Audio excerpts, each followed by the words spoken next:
And I think everybody is very interested in the question of where we go from here. So let me say a few words about that. First of all, let me start with US policy. US policy is to double down. That's what we're going to do. This is what we did after 2014. Instead of reevaluating and saying maybe NATO expansion is not such a good idea, we went in the opposite direction. This is why I'm telling you that by 2021, the Russians understood that we were turning Ukraine into a de facto member of NATO. They understood that.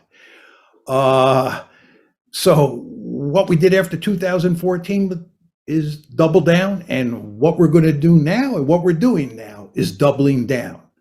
And what does that mean? We're encouraging the Ukrainians to resist.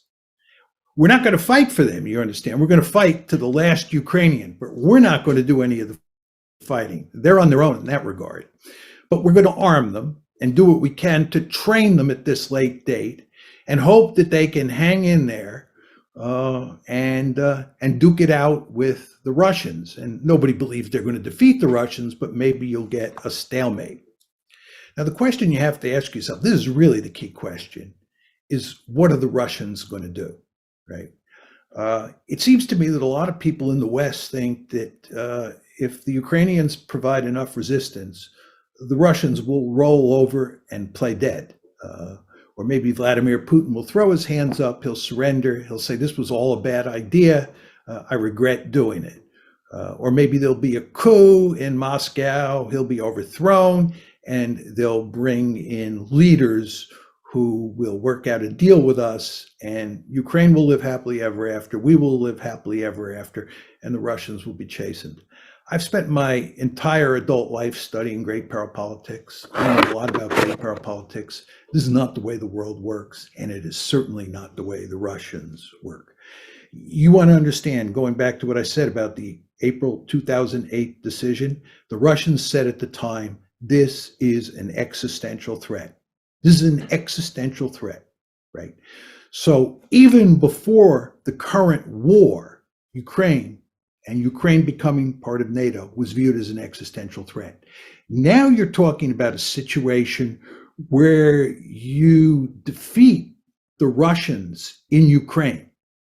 This is a much worse outcome for the Russians than what happened in April 2008, and a much worse outcome than what happened in February 2014.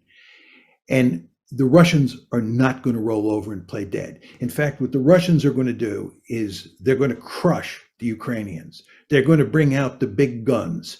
They're going to turn places like Kiev and other cities in Ukraine into rubble. They're going to do Fallujahs. They're going to do Mosuls. They're going to do Grozny's. You know what happened in World War II when the United States was faced with the possibility of having to invade the Japanese home islands in early 1945. The idea of invading the Japanese home islands after what happened at Iwo Jima and then later what happened in Okinawa really spooked us. So you know what we did? We decided to burn Japanese cities to the ground starting on March 10th, 1945. We killed more people the first night we firebombed Tokyo than we killed at either Hiroshima or Nagasaki. And we were systematically burning Japanese cities to the ground. Why? Because we did not want to invade the Japanese main islands. When a great power feels threatened, the Russians are going to pull out all stops in Ukraine to make sure that they win. And then there's the nuclear dimension to this. The Russians have already put their nuclear weapons on high alert. This is a really significant development because what they were doing was sending us a very powerful signal as to how seriously they take this crisis and what's going on. So again, if we start winning and the Russians start losing, you want to understand that what we're talking about doing here is backing a nuclear-armed great power that sees what's happening as an existential threat into a corner. This is really dangerous. Go back to the Cuban Missile Crisis. I don't think that what happened in the Cuban Missile Crisis was as threatening to us as this situation is to the Russians. But if you go back and look at how American decision makers thought at the time, they were scared stiff. They thought that Soviet missiles in Cuba was an existential threat, and they were willing, many of Kennedy's advisors, to use our nuclear arsenal against the Soviet Union.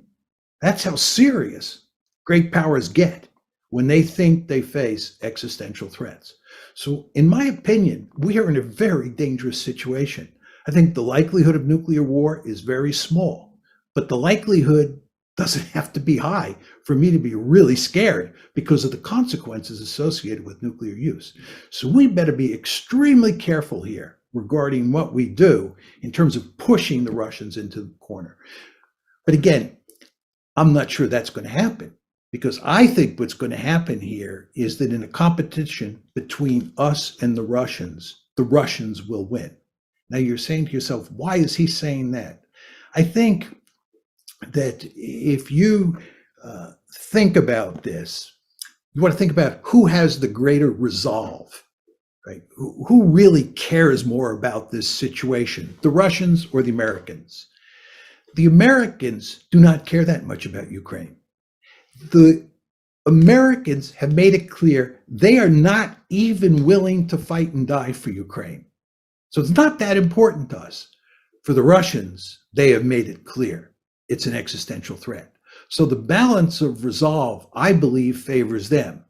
So as we walk up the escalation ladder moving forward, my guess, and it's just my guess, is that the Russians will prevail, not the Americans, and the Russians will prevail because the balance of resolve favors them.